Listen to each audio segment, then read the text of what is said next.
15 अगस्त 1947 हमारे इंडिया का independence day. Finally हमें ब्रिटिश रूल से आजादी मिल गई थी।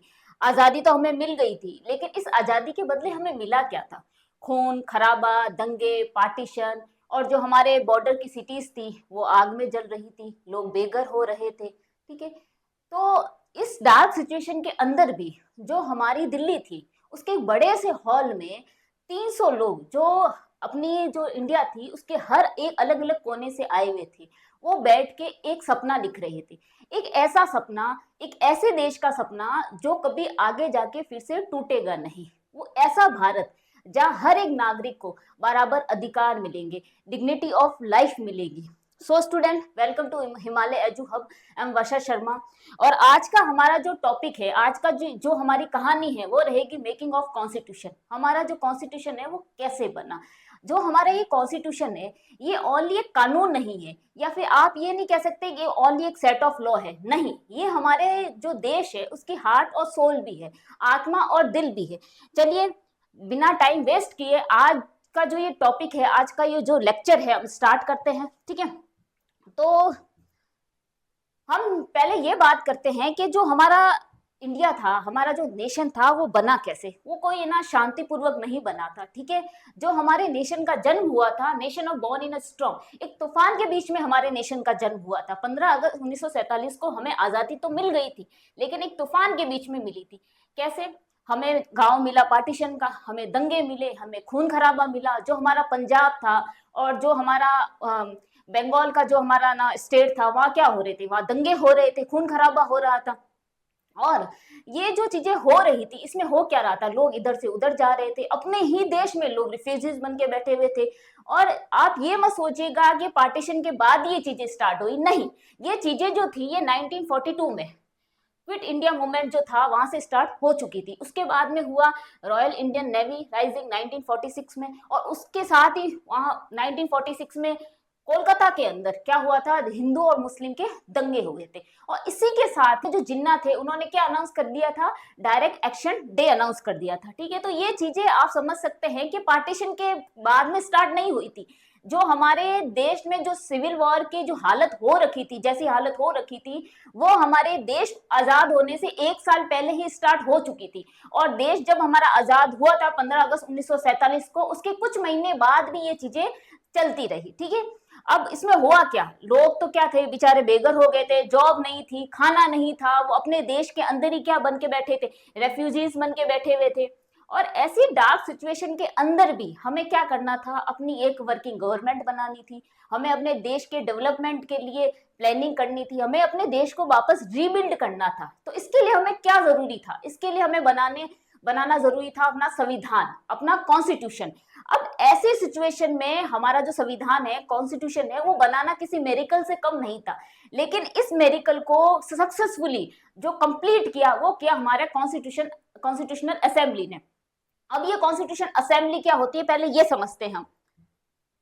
जो हमारी कॉन्स्टिट्यूशन असेंबली है वो इसके अंदर 300 मेंबर्स थे। अब ये जो 300 लोग थे कॉन्स्टिट्यूशन असेंबली के अंदर, ये हमारे देश के अलग अलग कोने से आए हुए थे। ठीक है, अलग अलग जात के, अलग अलग कम्युनिटी के। इसमें ये नहीं था कि भाई लोअर क्लास ही होगी या अपर क्लास ही होगी, सारी कास्ट के थे, upper class, lower class, Sikh, ईसाई, विमेन वगैरह, इसके अंदर सब इंक्लूड थे।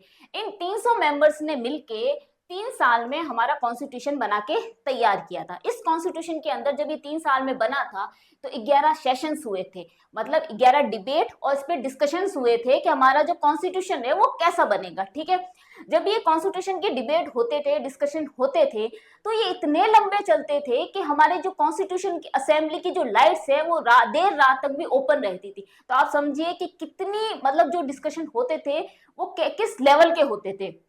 और जो ये हमारा जो कॉन्स्टिट्यूशन बना, इसके अंदर 165, जो हमारा टोटल ना नंबर ऑफ सीटिंग्स थी, इसके अंदर 165 हुई थी। ठीक है, और इस कॉन्स्टिट्यूशन असेंबली के अंदर जो 82 मेंबर्स थे, 82% जो मेंबर्स थे वो ओनली कांग्रेस के थे। तो आप ये सोचेंगे मैम, अगर 82% कांग्रेस के मेंबर्स थे, तो डिसीजन जो था, जो कॉन्स्टिट्यूशन बनाने के जो डिसीजन था, वो तो सब एक साथ मिलके ले रहे होंगे कि भाई एक ही मत होगा सबका, कि हम एक जना कांग्रेस के किसी है ना बड़े लीडर ने बोल दिया कि यही चीजें होनी चाहिए, तो बाकी सब मान लेंगे इस चीज को क्योंकि सेम पार्टी के हैं। लेकिन ऐसा नहीं था। जो उसके अंदर ये 82% लोग थे, इनके जो ना बातें थी, इनकी जो वॉइस थी, ठीक है, इनके जो विचार थे वो सबके अलग थे। इसमें सेक्युलर लोग भी थे जो जो सब रिलीजन को क्या करते थे, इक्वली ना मानते थे, इक्वल मानते थे। इसमें कुछ ना सोशलिस्ट भी थे, कुछ ऐसे भी थे जो जमींदारी जो ना सिस्टम है उसको सपोर्ट करते थे, ठीक है। कुछ है ना ऐसे लोग भी थे जो रिलीजन को स्टेट के ऊपर मानते थे। तो जो लोगों के जो विचार थे इसके अंदर, कांग्रेस पार्टी के जो 82 मेंबर्स थे, ठीक है, इनके जो विचार थे सबके अलग अलग थे, सेम नहीं थे, ठीक है। तो अब जो ये 300 मेंबर्स थे, इन्होंने मिलके हमारा कॉन्स्टिट्यूशन साथ में मिलके बनाया था, लेकिन इसके अंदर जो 6 मेंबर थे वो बहुत इंपॉर्टेंट थे, ठीक है। अब उसमें से 3 थे हमारे कांग्रेस पार्टी के मेंबर, जिसमें फर्स्ट थे हमारे जवाहरलाल नेहरू जी, ठीक है। जवाहरलाल नेहरू जी क्या लेके आए, ऑब्जेक्टिव रेजोल्यूशन लेके आए। इसमें इन्होंने क्या कहा कि जो बेसिक फ्रेमवर्क है, इन्होंने इसमें जो बेसिक फ्रेमवर्क है हमारे कॉन्स्टिट्यूशन का, उसको एक दिशा दी कि हमारा जो कॉन्स्टिट्यूशन होना चाहिए उसमें बेसिक जो चीजें होनी चाहिए वो क्या क्या होनी चाहिए, ठीक है। सेकंड हमारे थे वल्लभ भाई पटेल जी, ठीक है, आयरन मैन ऑफ इंडिया।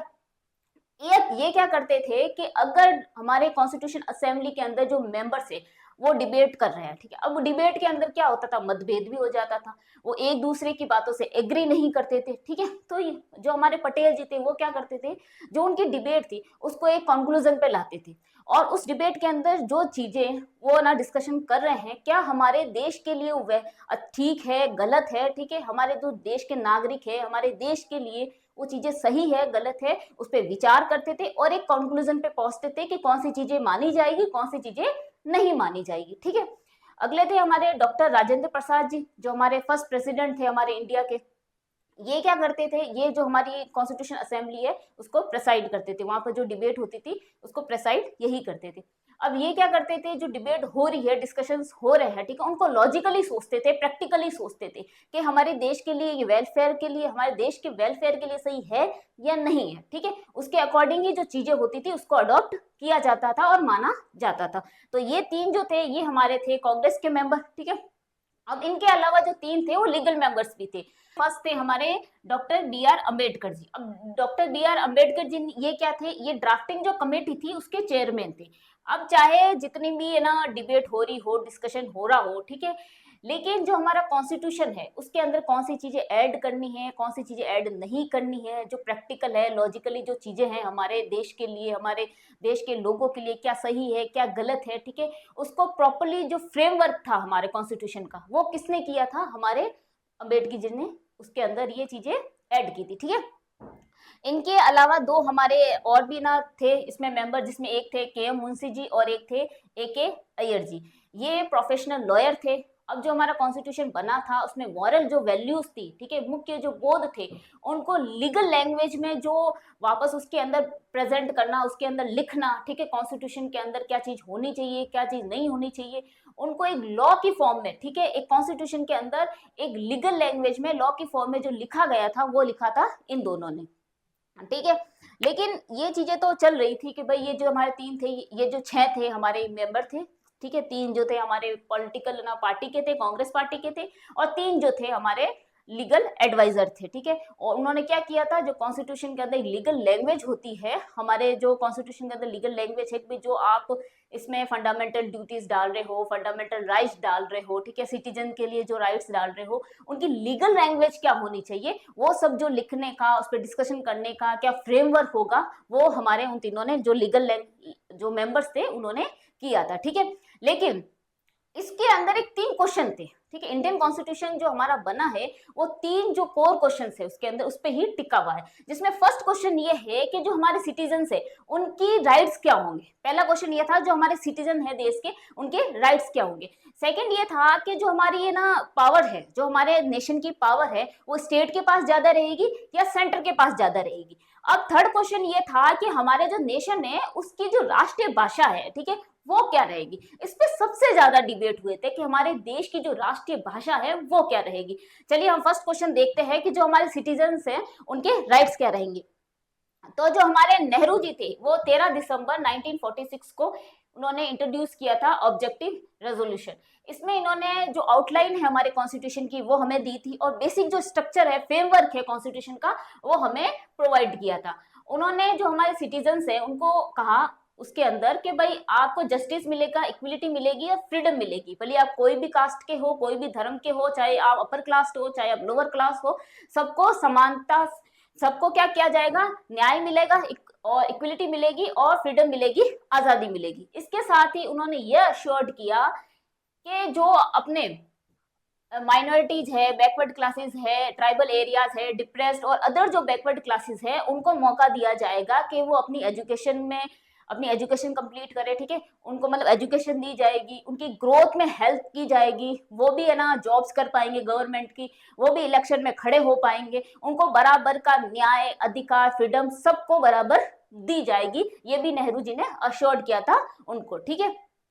अब काफी लोगों का ये कहना था कि जो हमारा संविधान है, हमारा जो कॉन्स्टिट्यूशन है, वो कॉपी किया गया है दूसरे देशों से, लेकिन ऐसा बिल्कुल नहीं था। नेहरू जी ने ये कहा कि भाई हमने दूसरे जितने भी देश थे उनके कॉन्स्टिट्यूशन पढ़े हैं, उनके संविधान पढ़े हैं, और हमने वही चीज अडॉप्ट की है जो हमारे देश के लिए, हमारे लोगों के लिए सही हो, ठीक है। हमने एज इट इज वहां से उठा के कॉपी नहीं किए हैं, हमने उठाया जरूर है, लेकिन हमने उसको तोड़ा मरोड़ा है। कैसे कि अगर हम उसको अडॉप्ट करते हैं और यहाँ पे हम उसको अपने कॉन्स्टिट्यूशन के अंदर ऐड कर रहे हैं, लेकिन उसमें से जो गलत चीजें हैं, जो नेगेटिव चीजें हैं, हमने उसको हटाया है और हमारे देश के लिए जो सही है उसके अंदर वो हमने ऐड किया है, ठीक है। हमने एज इट इज कॉपी नहीं किया है, हमने बस क्या किया है कि सबको देखा है कि क्या सही है क्या गलत है, उसके अकॉर्डिंग ही ना हमने अडॉप्ट किया है, उसके अकॉर्डिंग ही उसको चेंज करके हमने अपने कॉन्स्टिट्यूशन के अंदर लिखा है, ठीक है।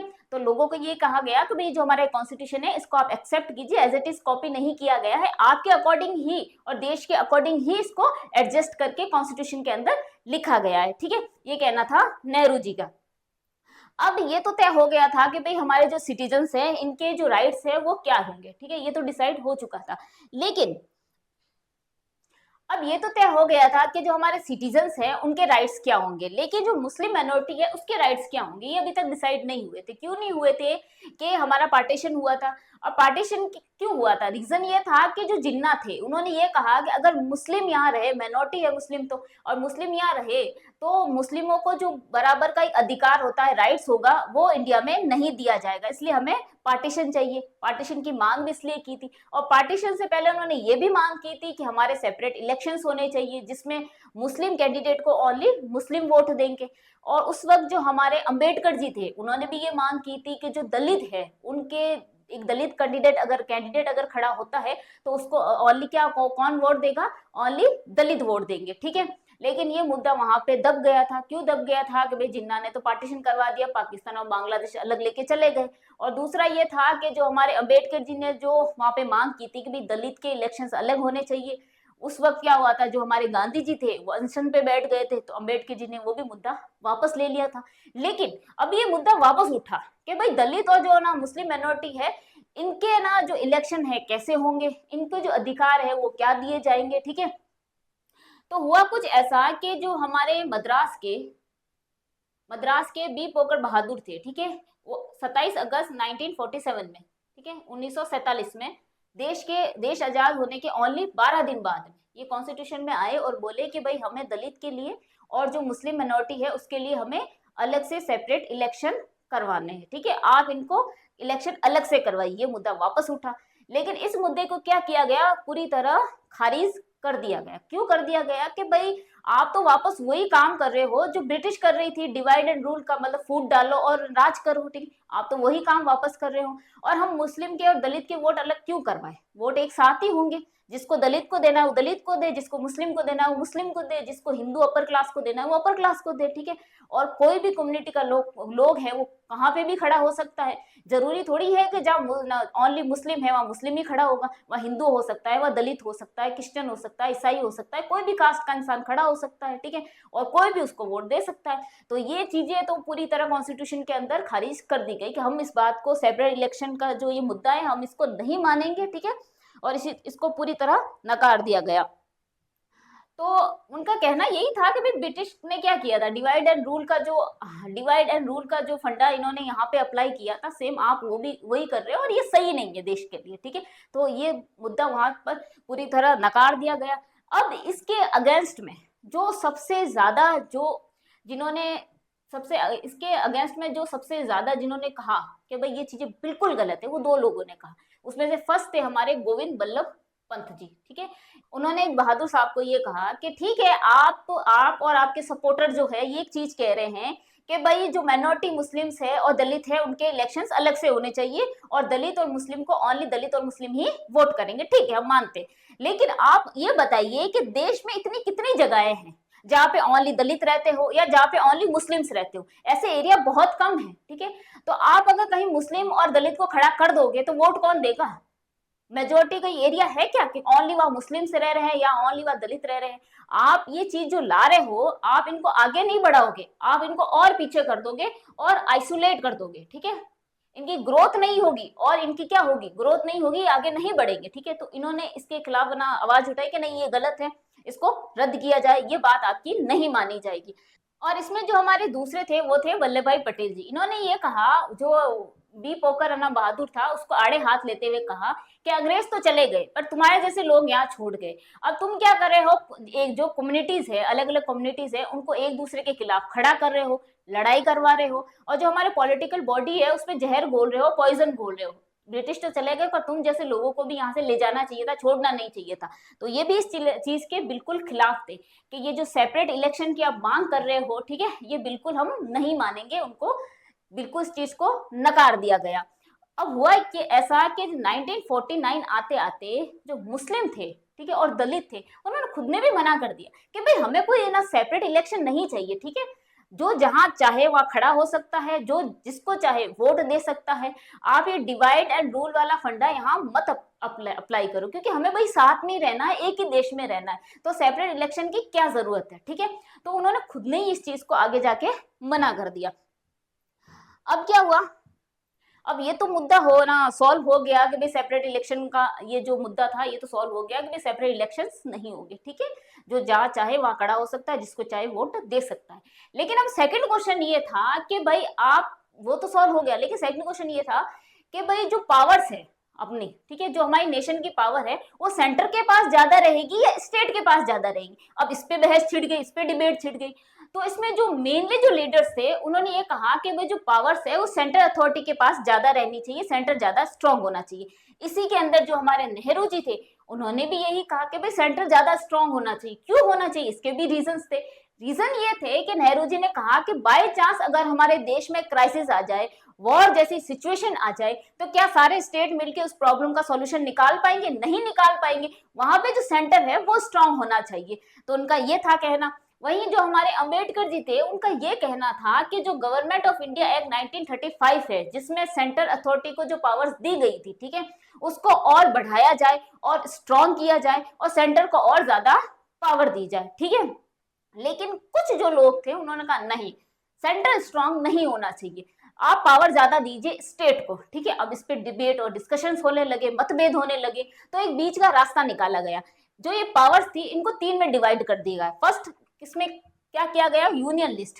इसमें क्या था कि जितनी भी पावर्स होगी यूनियन लिस्ट के अंदर वो दी जाएगी सेंटर को। सेकंड था स्टेट लिस्ट, ठीक है, इसमें स्टेट को पावर दी जाएगी, इसमें ओनली जो स्टेट के अंडर में जो चीजें आती है, ठीक है, वो स्टेट हैंडल करेगा। थर्ड था कॉन्करेंट लिस्ट। अब इसमें क्या कहा गया कि कुछ ऐसे मुद्दे होते हैं जो स्टेट और जो सेंटर होगी दोनों मिलके डिसाइड करेंगे, ठीक है, वो पावर दोनों शेयर करेंगे। अब क्या था कि बाय चांस अगर स्टेट के अंदर कोई क्राइसिस आ जाता है, कोई इमरजेंसी आ जाती है, तो अंडर आर्टिकल 356 के अंडर में वहां पे क्या लग जाएगा, प्रेसिडेंट रूल लग जाएगा, ठीक है। तो ये जो पावर्स थी ये तीन में जो थी ये डिवाइड कर दी गई। लेकिन हुआ कुछ ऐसा कि अब पावर तो डिवाइड कर दी गई, लेकिन फिर भी मुद्दा यही उठ रहा था कि नहीं, आप सेंटर को पावर ज्यादा मत दो, आप स्टेट को ज्यादा पावर दो, स्टेट जो है वो ज्यादा स्ट्रांग होना चाहिए। तो ये चीजें किसने उठाई थी? अब जो है ना मद्रास के संथानम थे, उनका ये कहना था कि जो पावर्स है वो ज्यादा किसके पास होनी चाहिए, वो स्टेट के पास ज्यादा होनी चाहिए एज कंपेयर टू सेंटर। क्यों? उनका कहना यह था कि अगर आप सेंटर को पावर ज्यादा दे रहे हो तो एक टाइम ऐसा भी आ सकता है कि जो स्टेट है वो क्या कर सकता है, सेंटर के खिलाफ खड़ा हो सकता है, तो आप स्टेट को ज्यादा पावर दीजिए। उनका ये कहना था, उनका लॉजिक भी बड़ा अजीब था लेकिन उनका ये कहना था। ठीक है। लेकिन उनका ये कहने से, उनका डिस्कशन करने से कोई मतलब था नहीं। रीजन ये था कि जो फैसला था वो ले चुके थे कि पावर जो है वो 3 में हम डिवाइड कर देंगे। एक जो पावर्स होगी वो स्टेट यूनियन लिस्ट, जो ओनली सेंटर में दी जाएगी, सेंटर को दी जाएगी। दूसरा था स्टेट लिस्ट, जिसमें जो पावर्स होगी वो स्टेट को दी जाएगी। और तीसरा था कॉन्करेंट लिस्ट, जिसमें जो दोनों होंगे स्टेट और सेंटर, वो पावर्स को क्या करेंगे, शेयर करेंगे। और इमरजेंसी आ जाए तो वहां क्या होगा, स्टेट के अंदर प्रेसिडेंट रूल लगा दिया जाएगा। ये चीजें सारी डिसाइड हो चुकी थी, तो इस बात पे अब डिस्कशन करने से कोई फायदा तो था नहीं। ठीक है, अब ये भी मुद्दा सॉल्व हुआ कि भाई पावर्स किसके हाथ में रहेगी। अब तीसरा मुद्दा ये था, और ये सबसे इंपॉर्टेंट था, और सबसे ज्यादा डिबेट जो हुई थी, डिस्कशन जो हुए थे, वो इसी क्वेश्चन के ऊपर हुए थे। क्वेश्चन ये था कि हमारा जो राष्ट्रीय है, हमारा जो देश है इंडिया है, उसकी राष्ट्रीय लैंग्वेज क्या रहेगी। ठीक है, राष्ट्रीय भाषा क्या रहेगी। इस पे जो डिस्कशन है आज भी हो रहे हैं। हमारे देश की आज भी, पॉइंट टू बी नोटेड, हमारे देश की आज भी कोई राष्ट्रीय भाषा नहीं है। आप जो हिंदी को राष्ट्रीय भाषा मानते हैं, वो हमारे देश की राष्ट्रीय भाषा नहीं है। मैं नॉर्थ साइड से हूँ, तो मुझे भी बचपन में यही लगता था कि भाई जो हमारी राष्ट्रीय भाषा है वो हिंदी है। ठीक है, वो तो बाद में जब आप पढ़ते हो चीजें, लॉजिकली चीजें आप पढ़ते हो, किताबें पढ़ते हो, आपको समझ में आता है ऐसा कुछ नहीं है। ये हम नॉर्थ साइड रहते हैं, हम हिंदी बोलते हैं, तो हमें लगता है कि जो हमारी देश की भाषा है, राष्ट्रीय भाषा है, वो हिंदी। ऐसा कुछ भी नहीं है। क्यों नहीं है, ये मैं आपको समझाती हूँ पूरा। अब हुआ ये था कि इस पे डिस्कशन तो हो रहे थे। अब कुछ लोग जो थे कि भाई नहीं, हिंदी है वो राष्ट्रीय भाषा नहीं होनी चाहिए, कुछ कह रहे थे होनी चाहिए। उसी बीच में हमारे जो गांधी जी थे, उन्होंने ये कहा कि हिंदुस्तानी जो लैंग्वेज है वो हमारे देश की राष्ट्रीय भाषा होनी चाहिए। ठीक है, इसको राष्ट्रीय भाषा आप अडॉप्ट कीजिए। अभी हिंदुस्तानी लैंग्वेज क्या है, ये हिंदुस्तानी लैंग्वेज है जो हिंदी है, हमारी संस्कृत से आई है। और जो ये उर्दू लैंग्वेज है, ये पर्शियन से आई है। ठीक है, लेकिन जो हिंदुस्तानी लैंग्वेज है वो इस हिंदी और उर्दू का ब्लेंड है, दोनों का मिक्स है। कैसे, मैं आपको एक लाइन बोलती हूँ कि मुझे पानी पीना है। अब ये जो लाइन का फ्लो था, ये देवनागरी हिंदी में था, लेकिन इसमें जो पानी वर्ड है वो क्या है, उर्दू है। क्योंकि हिंदी में तो पानी को जल कहा जाता है, पानी थोड़ी बोला जाता है। तो जो हिंदुस्तानी लैंग्वेज थी, ये हिंदी और उर्दू का ब्लेंड थी। तो गांधी जी ये चाहते थे कि हमारे देश के अंदर जो हिंदुस्तानी है वो राष्ट्रीय भाषा होनी चाहिए। ठीक है, क्यों होनी चाहिए, उनके भी मुद्दे थे। उनका ये कहना था कि इससे क्या होगा, जो हिंदू और मुस्लिम जो रिलीजन के बेसिस पे लड़ रहे हैं, इनमें एकता आएगी, भाईचारा बढ़ेगा। ठीक है, देश में शांति रहेगी। भाई हिंदुस्तानी लैंग्वेज है, उर्दू भी है, हिंदी भी है, और लोग बोलते भी है। उनको ऐसा लगता था, क्यों लगता था कि नॉर्थ साइड तो हिंदुस्तानी लैंग्वेज ही बोली जाती थी। लेकिन लोगों ने क्या किया, इसको खारिज कर दिया। क्यों कर दिया भाई, 300 जो लोग हैं वो पूरे अपना जो देश है उसके हर कोने से आए हैं। वो साउथ साइड के भी है, वो नॉर्थ के भी है, वो ईस्ट के भी है, वो वेस्ट के भी है। क्या सब साइड जो जगहें हैं हमारी, वहां पे क्या हिंदुस्तानी लैंग्वेज बोली जाती है? बिल्कुल नहीं बोली जाती। ठीक है, तो लोगों ने इसको कॉन्स्टिट्यूशन असेंबली के अंदर इसको खारिज कर दिया, रद्द कर दिया कि हिंदुस्तानी लैंग्वेज तो नहीं होगी। तो हुआ कुछ ऐसा, जब ये चीजें चल रही थी, तो आरवी धुलेकर जो यूनाइटेड प्रोविजन से बिलोंग करते थे, आज का हमारा जो यूपी है, उस टाइम इसको, उस वक्त उसको यूनाइटेड प्रोविजंस कहा जाता था। ठीक है, ये कांग्रेस पार्टी के थे। इन्होंने ये कहा, बहुत एग्रेसिव वे में इन्होंने कहा कि इस हाउस के अंदर अगर किसी को हिंदी नहीं आती है, ठीक है, तो यहाँ से खड़े हुई और बाहर चले जाइए। अगर आपको हिंदुस्तान के अंदर रह के भी हिंदी लैंग्वेज नहीं आती है, तो आपको यहाँ बैठने का और यहाँ रहने का कोई अधिकार नहीं है। ये चीज गलत बोली उन्होंने। क्यों गलत बोली, कि भाई आपको हिंदी आती है। ठीक है, अब आप नॉर्थ ईस्ट चले जाओ, या फिर आप जम्मू चले जाओ, कश्मीर चले जाओ, ठीक है, तो उनको क्या हिंदी आती है? प्रॉपर नहीं आती, वो अपनी लोकल लैंग्वेज बोलते। आप साउथ साइड चले जाओ, क्या उनको हिंदी आती है? नहीं आती। चलो हम मानते हैं कि जो महाराष्ट्र है, ठीक है, मराठी फिर भी थोड़ी हिंदी से रिलेट करती है, हमें समझ में आ जाती है। लेकिन आप तमिलनाडु चले जाओ, आप केरल चले जाओ, ठीक है, जो आप वहाँ पे जो मलयालम बोली जाती है, तमिल बोली जाती है, क्या आपको वो समझ में आएगी? वो तो बहुत डिफरेंट है, उसका हिंदी से तो कोई लेना देना ही नहीं है। क्यों नहीं है? आपको एक एग्जांपल समझाती हूँ मैं, कि आप किसी स्टेट के अंदर, डिस्ट्रिक्ट, चलो आप एक छोटे विलेज के अंदर ही रह रहे हो, ठीक है, गाँव के अंदर रह रहे हो, मान लो आप, ठीक है, समझ लो। आप अगर अपने गांव से भी 25 से 30 किलोमीटर दूर चले जाओ, ओनली मैं आपको नॉर्थ या साउथ जाने के लिए नहीं कह रही हूँ, आप अपने गांव से अगर 25 से 30 किलोमीटर दूर चले जाओ, ठीक है, तो होगा क्या, वहां पे जो लैंग्वेज का फ्लो है, बोलने का जो लहजा है, जो वर्ड्स है, वो चेंज हो जाएंगे। आप सिर्फ गांव से 25-30 किलोमीटर दूर ही जा रहे हो तो भी चेंज हो रही है। तो आप नॉर्थ या नॉर्थ, आप साउथ या नॉर्थ ईस्ट साइड, या फिर आप पूरे जम्मू कश्मीर साइड ऊपर की साइड जाओगे, लद्दाख साइड, तो आप कैसे कह सकते हो कि वहां पे हिंदुस्तानी लैंग्वेज बोली जाती है? वहां तो बिल्कुल नहीं बोली जाती है, वो तो बहुत डिफरेंट हो जाती है लैंग्वेज। तो आप लोगों के ऊपर तो ये चीजें थोप रहे हो, और ये गलत भी है, ये प्रॉपर गलत है कि आप लोगों के ऊपर अपनी लैंग्वेज नहीं थोप सकते। जैसे मैं अपना पर्सनल एक पॉइंट ऑफ व्यू बताती हूँ आपको, कि जैसे आज के हमारे देश में क्या हो रहा है। आप साउथ साइड अगर जाते हो तो वहां कहते हैं कि भाई आप हमारी जो यहाँ की लोकल लैंग्वेज है वो बोलो, ठीक है। आप दूसरे को स्टेट में जाते हो तो वो कहते हैं भाई हमारी लोकल लैंग्वेज बोलो, भाई हमें नहीं आती, साफ बातें नहीं आती, ठीक है।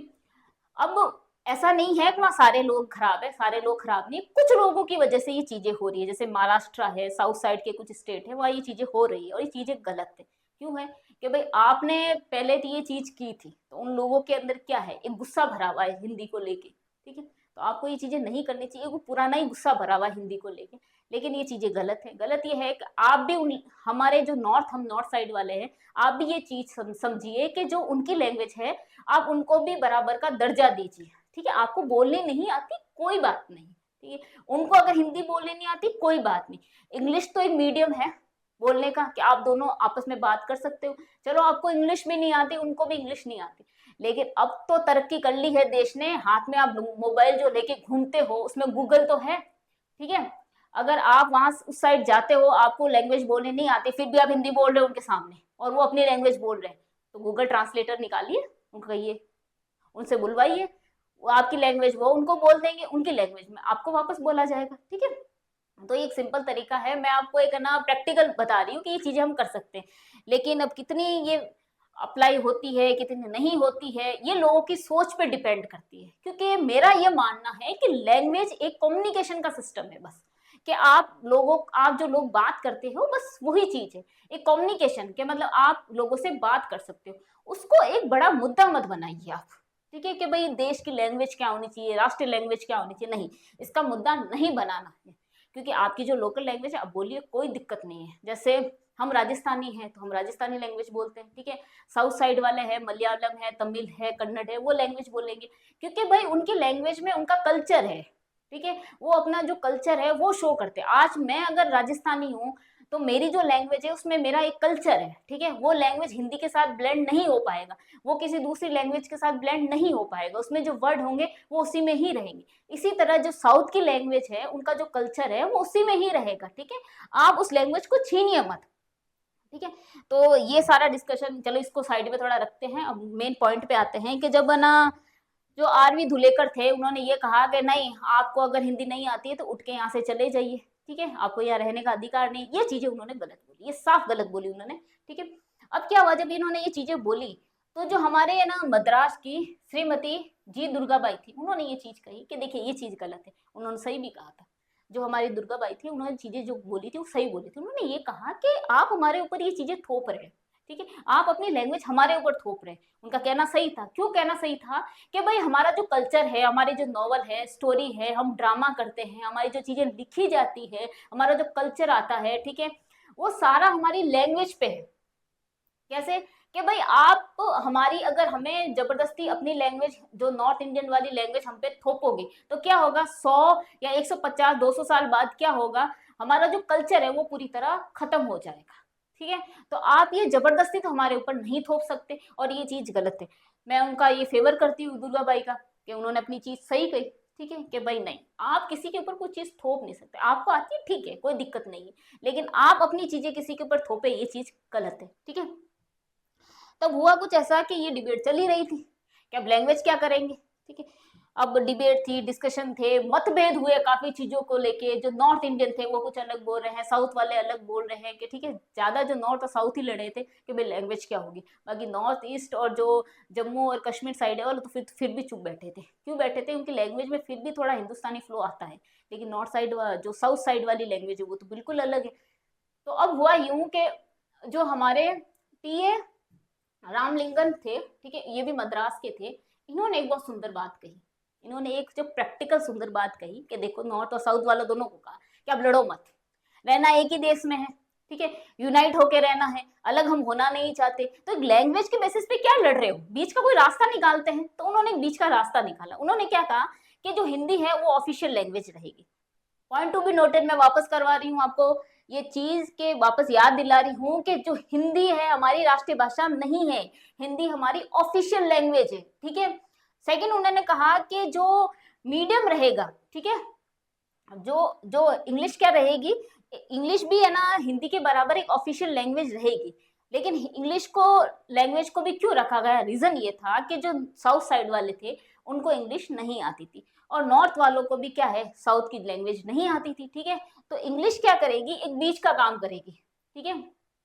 इंग्लिश क्या करेगी कि अगर नॉर्थ वाले साउथ जाते हैं और वहां पे अगर बैंक में कोई फॉर्म भरना है, कोई डॉक्यूमेंट्स का काम करना है, तो वह हिंदी तो है नहीं, तो वह इंग्लिश तो है, ठीक है, तो आप इंग्लिश में कर दीजिए। वैसे ही अगर साउथ वाले नॉर्थ साइड आते हैं, ठीक है, तो उन्हें वो हिंदी तो आती नहीं है लेकिन इंग्लिश तो आती है, तो वो अपने जो डॉक्यूमेंट्स है, जो अपने वहां पे अगर वो रह रहे हैं, कोई डॉक्यूमेंट्स का काम करवाना है, तो अपने वो किस में करवा सकते हैं, इंग्लिश में करवा सकते हैं। तो इंग्लिश को एक बीच की लैंग्वेज बनाया गया और ये कहा गया कि अगले 15 साल तक इंग्लिश भी क्या रहेगी, हिंदी के बराबर ऑफिशियल लैंग्वेज रहेगी। और स्टेट्स को ये कहा गया, जितने भी स्टेट्स थे, ठीक है, अपने कॉन्स्टिट्यूशन के अंदर जिन जिन लैंग्वेजेस को मान्यता दी गई है, ठीक है, उनको ये कहा गया कि भाई आप अपने स्टेट के अंदर आपके जितने भी ऑफिशियल वर्क होते हैं वो अपनी लोकल लैंग्वेज में कीजिए, कोई दिक्कत नहीं है, ठीक है। तो क्या हुआ, हिंदी को किया गया ऑफिशियल लैंग्वेज, इंग्लिश को भी ऑफिशियल लैंग्वेज किया गया अगले 15 साल तक, ठीक है। और स्टेट्स को बोल दिया गया कि आप अपने स्टेट के अंदर, अपनी बाउंड्री के अंदर आपके जितने भी ऑफिशियल काम है आप अपनी लोकल लैंग्वेज में कीजिए। तो इस तरह जो ये लैंग्वेज का जो ना डिस्कशन था, जो डिबेट थी, इस मुद्दे पे आके खत्म हुई। लेकिन ये डिबेट आज भी चल रही है, क्यों चल रही है कि हमारी जो सेंट्रल गवर्नमेंट है वो ये चाहती है कि भाई तीन लैंग्वेज, जो तीन लैंग्वेज का फंडा है वो अप्लाई किया जाए, जो तीन लैंग्वेजेस है वो अप्लाई कैसे की जाए, वो चाहते हैं कि जो हिंदी लैंग्वेज है, ठीक है, आप अगर साउथ साइड में अगर जाते हो तो आपको जो बैंक का जो फॉर्म मिलेगा वो उनकी लोकल लैंग्वेज में या इंग्लिश लैंग्वेज में मिलेगा। तो उनका ये कहना है कि वो हिंदी लैंग्वेज में भी होना चाहिए, ठीक है, आप इंग्लिश में करो, अपनी लोकल लैंग्वेज में करो, लेकिन वो हिंदी में भी करो। लेकिन जो साउथ साइड वाले हैं उस चीज को मान नहीं रहे, क्यों नहीं मान रहे हैं, तो मेरा पॉइंट ऑफ व्यू ये है, कहना उस पर कि भाई आपने उनके अंदर, उनके दिमाग के अंदर वो चीज डाल दी है स्टार्टिंग में, जैसे जो हमारे आरवी धुलेकर थे, उन्होंने जो चीज बोली थी वो गलत थी, ठीक है। तो लोगों के दिमाग में वो चीजें रहती है कि भाई नॉर्थ जो साइड वाले हैं वो हम पे क्या कर रहे हैं, चीजें थोप रहे हैं, ठीक है, तो वो तो गुस्सा है ही उनमें। तो आप अगर ये चीज करवाना भी चाहते हैं कि भाई हिंदी भी वहां पे डालनी चाहिए, ठीक है, अगर कोई यहाँ से लोग जा रहे हैं उनको इंग्लिश भी नहीं आती हो, उनकी लोकल लैंग्वेज भी नहीं आती हो, तो एटलीस्ट वो हिंदी में फॉर्म भर सके, चलो उनका लॉजिक सेंट्रल गवर्नमेंट का ये होगा। लेकिन आप जो अप्लाई कर रहे हो उसको सिस्टमेटिक वे से करो, ठीक है, लोगों के ऊपर थोपो मत, क्योंकि आप थोपोगे, अगर कोई चीज जबरदस्ती आप करवाओगे तो कोई नहीं करेगा। आप उनको लॉजिक बताओ कि भाई चीज क्यों की जा रही है, ठीक है। शायद है ना सेंट्रल गवर्नमेंट इस पे काम कर भी रही होगी, ठीक है। चलो इस मुद्दे को साइड में रखते हैं, ये तो चलता रहेगा। अब क्या हुआ था कि ये तीन तो क्वेश्चन सॉल्व हो गए थे कि सिटीजन्स हैं, इनके राइट्स क्या रहेंगे। अब सिटीजन्स के जो राइट्स थे उसके अंदर जो माइनॉरिटी थे उसके राइट्स क्या रहेंगे, उसके अंदर जो मुस्लिम और जो दलित का अलग अलग सेपरेट इलेक्शन की मांग की गई थी उसको भी खारिज कर दिया गया, उसका भी सेटलमेंट हो गया।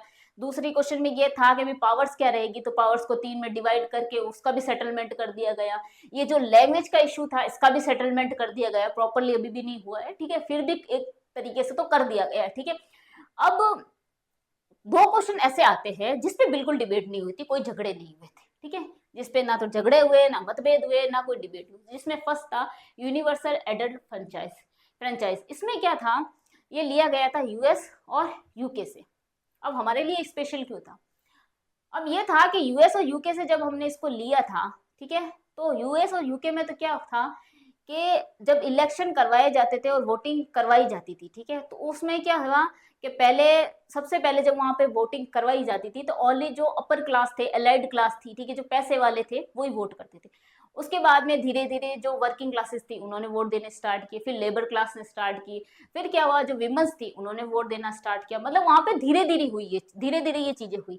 लेकिन इंडिया के अंदर जब हमने यूनिवर्सल एडल्ट फ्रेंचाइज जो थी उसको अडॉप्ट किया, तो हमने ऐसा नहीं किया। हमने क्या कहा, अगर आप 21 साल के हैं, ठीक है, उस वक्त 21 साल था, अभी हमारा 18 साल है, ठीक है, उन्होंने ये कहा कि अगर आप 21 साल के हैं तो आप क्या कर सकते हैं, कोई भी लोअर क्लास हो, अपर क्लास हो, कोई भी मतलब आप चाहे क्रिश्चियन हो, सिख हो, ठीक है, कोई भी कास्ट के आप हो, मुस्लिम हो, दलित हो, कोई भी हो, आप वोट कर सकते हो, ठीक है, चाहे आप विमेन हो, चाहे आप मैन हो, ठीक है, आप 21 साल के होने चाहिए, आप वोट कर सकते हो, ठीक है। तो पहली बार पूरे वर्ल्ड के अंदर हमारा इंडिया पहला ऐसा देश था जिसने सबको एक साथ में अधिकार दिया था कि आप 21 साल के हो तो आप वोट कर सकते हो, इसलिए हमारे लिए स्पेशल है, लेकिन अभी 18 है, ठीक है, याद रखिएगा। सेकंड था हमारा सेक्युलर, मीन्स इसका मतलब था कि आपके जितने भी आपके हमारे देश के अंदर धर्म थे, रिलीजन थे, उनको बराबर का अधिकार दिया जाएगा, मतलब किसी में डिफ्रेंशिएट नहीं किया जाएगा। और जो सेंटर की गवर्नमेंट है और स्टेट की गवर्नमेंट है, आपके रिलीजन जो मुद्दे हैं उसके अंदर इंटरफेयर नहीं करेगी। लेकिन एक क्वेश्चन था, क्वेश्चन ये था कि आप रिलीजन के बेसिस पर क्या नहीं कर सकते, भेदभाव नहीं कर सकते, ठीक है, आपको ये अलाउ है, आपको ये अलाउ है कि भाई हमारे जो आर्टिकल है ना, फंडामेंटल जो हमारे राइट्स है, उसमें आर्टिकल 25 और 28 में ये दिया गया है कि आप किसी भी रिलीजन को फॉलो कर सकते हो, कोई भी रिलीजन मान सकते हो, ठीक है, आपके आपकी ये पर्सनल चॉइस है, इसमें इंटरफेयर नहीं किया जाएगा। लेकिन एक क्वेश्चन ये इसमें ये भी कहा गया, मतलब ये जो चीजें कही गई थी इसमें ये भी कही गई कि लेकिन आप अपने रिलीजन को लेके भेदभाव नहीं करोगे, मतलब जो लोअर क्लास अपर क्लास में आप भेदभाव करते हो ना, अपर क्लास वाले जो लोअर क्लास में भेदभाव करते हैं वो चीज आप नहीं करोगे, ठीक है, आप अपनी कम्युनिटी के लिए क्या करोगे, अच्छे काम करोगे, उसकी ग्रोथ के लिए अच्छे काम करोगे, ठीक है। और ये जो आप अनटचेबिलिटी है, जो अनटचेबिलिटी है, जो छुआछूत है आपकी, ठीक है, इसको आप नहीं करोगे, ये जो है इसको पूरी तरह बैन कर दिया गया कि जो आप क्या करते हो, जो अपर क्लास है वो लोअर क्लास के इंसान को छूता भी नहीं है, ठीक है, उसने अगर किसी पानी को पी लिया तो वो पानी पिएगा ही नहीं, उस मटकी को या फिर उस ग्लास को छुएगा भी नहीं, ये होता था, ठीक है। वो मंदिर के अंदर जो दलित लोग थे, लोअर क्लास थे, उसको आने भी नहीं देते थे, आना छोड़ो उसके आगे उसके आगे से उसको गुजरने भी नहीं देते थे कि भाई आगे से भी वहां से नहीं निकल सकते। जो गांव के अंदर कुएं होते थे, उस कुएं के अंदर से पानी जो अपर क्लास है वही लेगा, जो लोअर क्लास है उस कुएं के आसपास भी नहीं मंडराएगा। ये चीजें होती थी और ये रियलिटी है, आपको बड़ा अजीब लगेगा इस जमाने में ये सुनने में, लेकिन ये चीजें रियल में होती थी, ठीक है। जो अपर क्लास वाले थे, वो जो दलित थे, लोअर क्लास थे, उनके ऊपर ये चीजें करते थे और ये रियलिटी थी। इसलिए गवर्नमेंट ने बोला भाई आप रिलीजन मानो, हम उसमें आपका इंटरफेयर नहीं करेंगे, लेकिन आप रिलीजन के नाम पर जो लोअर क्लास है, जो दलित है, उसे अनजस्टिस नहीं करोगे, ठीक है। तो ये चीजें कही गई। अब फाइनली 15 अगस्त 1947 को हमारा देश आजाद हुआ था, ठीक है, और फाइनली हमें ब्रिटिश रूल से जो है आजादी भी मिल गई थी। लेकिन हमारा जो कॉन्स्टिट्यूशन था वो प्रॉपरली कितने दिन में बन के तैयार हुआ था, वो बन के तैयार हुआ था 2 साल 11 महीने और 18 दिन में जो हमारा कॉन्स्टिट्यूशन है वो प्रॉपरली बन के तैयार हुआ था।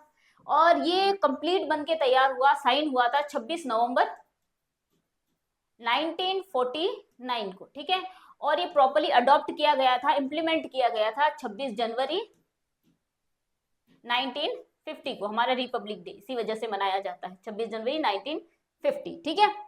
अब ये पूरी कहानी थी कि हमारे कॉन्स्टिट्यूशन जो था वो बना कैसे, जो कॉन्स्टिट्यूशन असेंबली थी उसका क्या मेन रोल था, इंडियन कॉन्स्टिट्यूशन के अंदर 3 जो कोर क्वेश्चन थे जिसपे हमारा इंडियन कॉन्स्टिट्यूशन टिका हुआ है वो क्या था, कुछ कुछ ऐसे मुद्दे भी थे जिसपे बिल्कुल डिस्कशन नहीं हुए, डिबेट नहीं हुए, वो इजीली सब लोगों ने मान भी लिए, ठीक है।